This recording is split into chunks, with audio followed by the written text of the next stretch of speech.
This is Snick. Hi, buddy. He is a CH kitty. CH stands for cerebellar hypoplasia. It's a disability that cats and dogs can be born with because their mother contracted a virus like distemper while she was pregnant. And CH kitties usually have head tremors like bobbleheads. You can kind of see a little bit there. He just did it. And they can have a hard time walking. Snick kind of looks like he's walking around on a rocking ship, or like he's drunk or something. It's like his back half is not coordinated with his front half. Anyway, this is the delight of my cat, and it literally is a delight. He's 13 years old. I also have his brother who has a much milder case of it than he does. But what really I want to talk about today is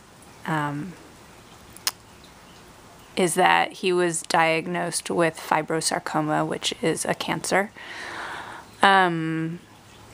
just a couple weeks ago. And, you know, the original vet that I took him to talked about amputation. But that with this type of disability, the cerebellar hypoplasia, you have to be really careful with anesthetics. And because he's the age that he's at, it makes it a little bit more complex as to he could get a stroke, or I don't know, there's a multitude of things that could happen. So the tumor has grown on his tail, and you can kind of see that is not blood, don't worry. The lump there, it's been shaved off. It was biopsied, and I'm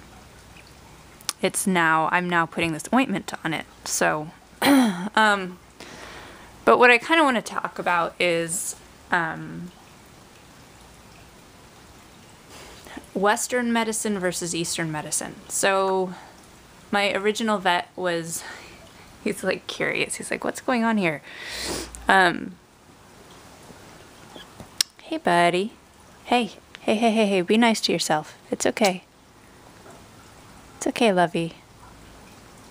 Leave it alone, leave it alone. I know. Oh. Oh, baby. Is it bugging you? Yeah, okay.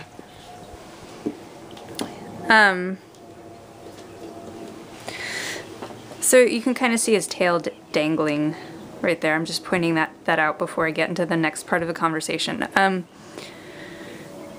So my original vet wanted to amputate the tail.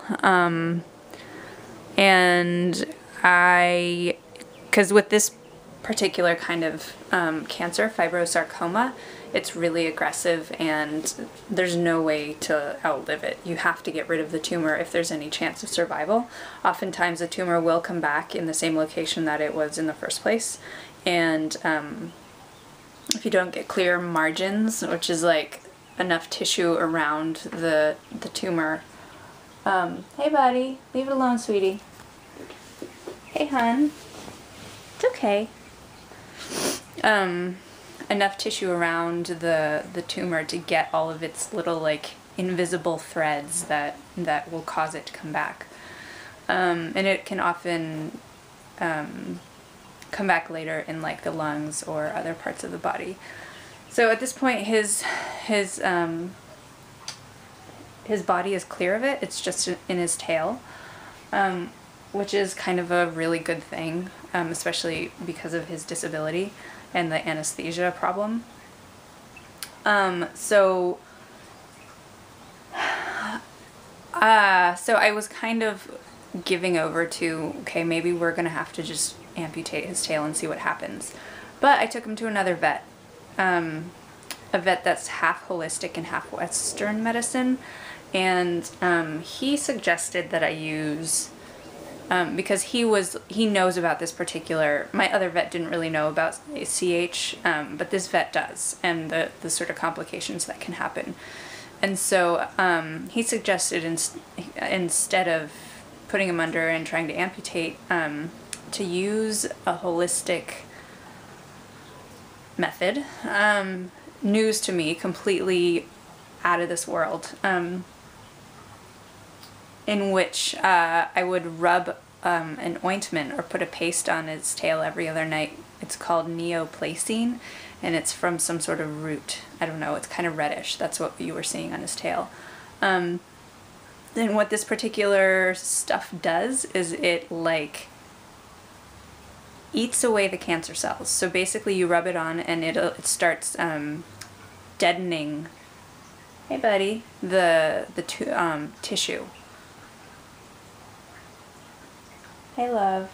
It starts deadening the tissue, and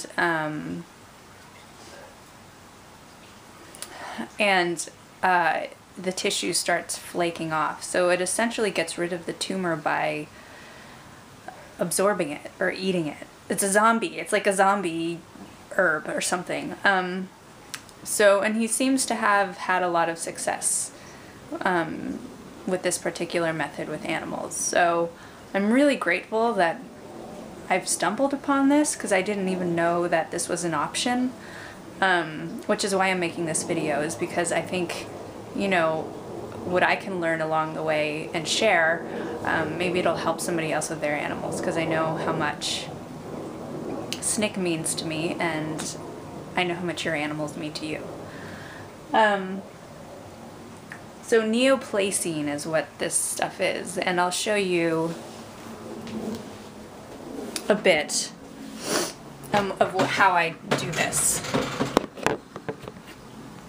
So, let's see. So, I hope you can see me. So I have my kit here. I clean the tumor. Snickerdo, hey buddy. With it's Dermachlor Flesh Plus, and it has lidocaine in it, which helps numb the area. And then after it's dry, I cut off a piece of gauze that you can get at any drugstore, and then I put a window bandage on it so that the gauze doesn't absorb the neoplacine once I put it on, because if the gauze absorbs it, then the skin isn't absorbing it, and the skin needs to absorb it, and it needs to sit for at least 4 hours. So what I do is I do it at night, and he gets a full 8 or 10 hours of his tail being wrapped. So I put this window, it's sticky on one side, I stick it to the gauze, and then I put the neoplacine. I don't know if you can see that.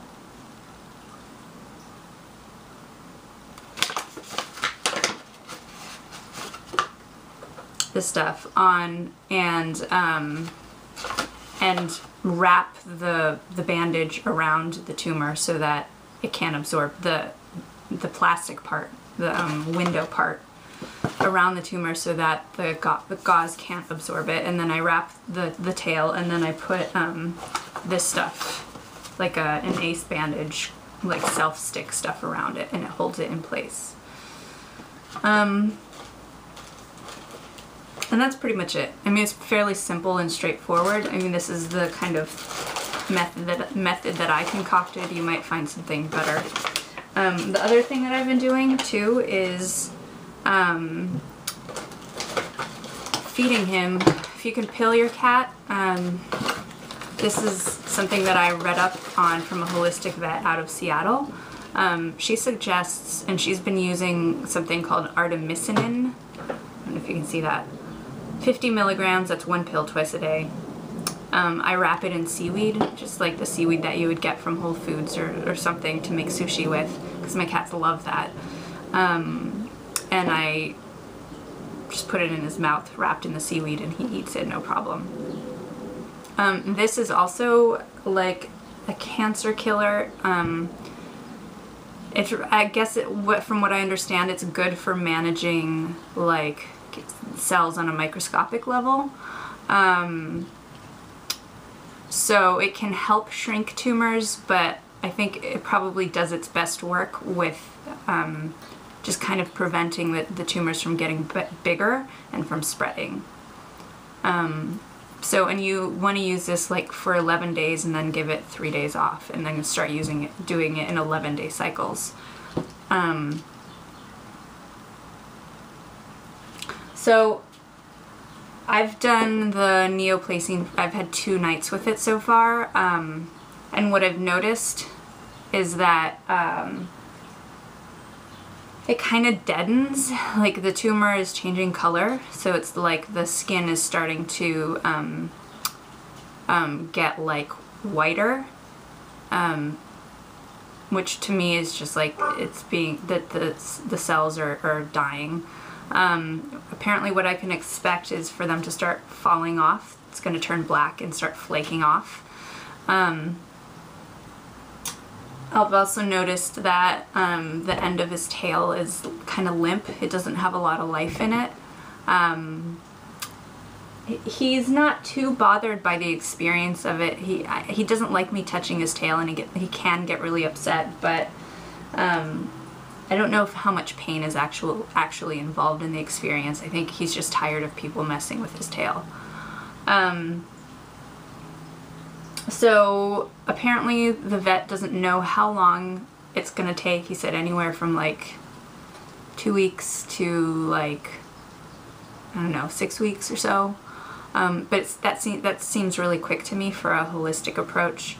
And it'll either just get rid of the tumor, it'll eat away the tumor, it'll zombify, it'll be a zombie and eat the tumor, or it could actually eat through his tail, and I will find his tail somewhere.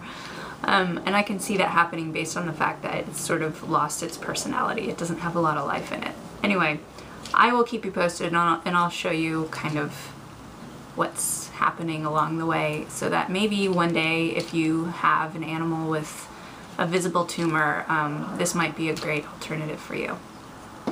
Thanks.